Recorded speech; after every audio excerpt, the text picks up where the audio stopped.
Last time I told you your brain runs a dopamine trick every time you buy something you don't need. Here it is. Wanting something and liking something are not the same feeling. They're not even the same circuit, and the gap between them is where your money quietly disappears. You know UGG by now, your inner caveman, cave brain running modern decisions. Here's the glitch nobody warned you about.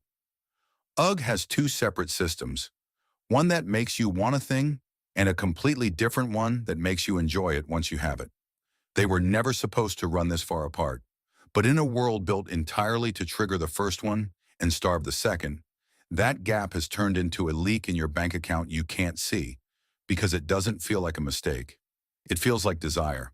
Neuroscientists Kent Berridge and Terry Robinson spent decades on this exact split, and what they found breaks the way most people think about desire.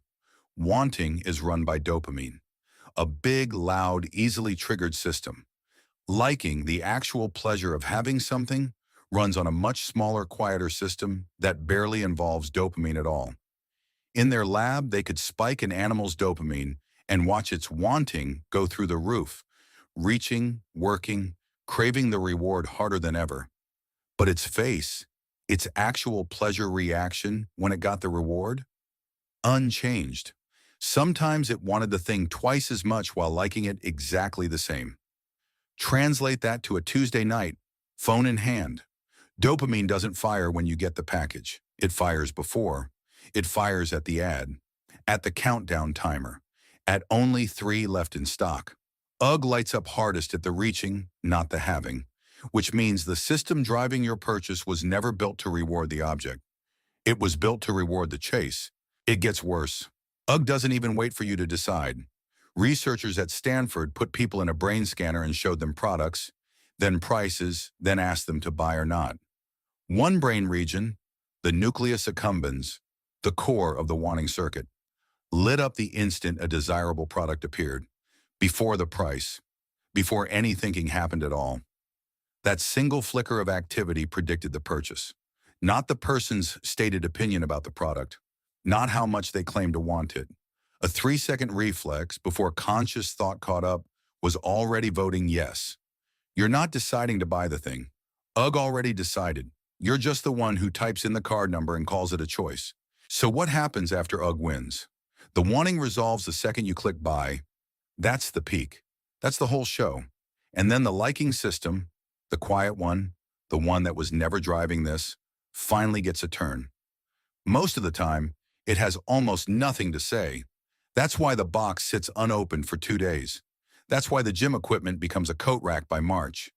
That's why there's a drawer of cables, a closet of tags still on shirts, 4 streaming subscriptions you forgot you had. None of it was ever about the object. The object was just the excuse UGG used to chase the feeling one more time. Look around your own space right now. Every unused thing in it is a fossil of a wanting spike that came and went, with nothing left behind but the bill. So here's where people get the fix wrong. Some try willpower, white-knuckling past every urge, treating every want as an enemy to defeat.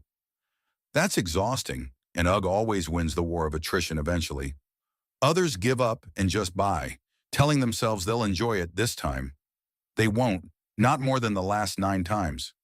The chase was never about this specific object, so the next object won't satisfy it either. The actual fix isn't fighting the wanting system. It's refusing to let it make the decision alone, giving the slower, quieter liking system time to actually weigh in before your card does. 3 ways to close the gap UGG is living in. 1. Any non-essential purchase over a small threshold you set, wait 24 hours before buying. Not forever. Just long enough for the dopamine spike to pass and the quieter system to get a vote. 2. Before buying, ask one honest question. Will I still want this in a week, or do I just want it right now? If the honest answer is right now, that's the chase talking, not you. 3. Give the wanting system something else to chase. A savings number ticking upward, a goal you check like you'd check a cart. UGG doesn't care what he's chasing, so make him chase something that pays you back. None of these fixes require more discipline than you already have. They just require putting a few seconds of quiet between the spike and the purchase.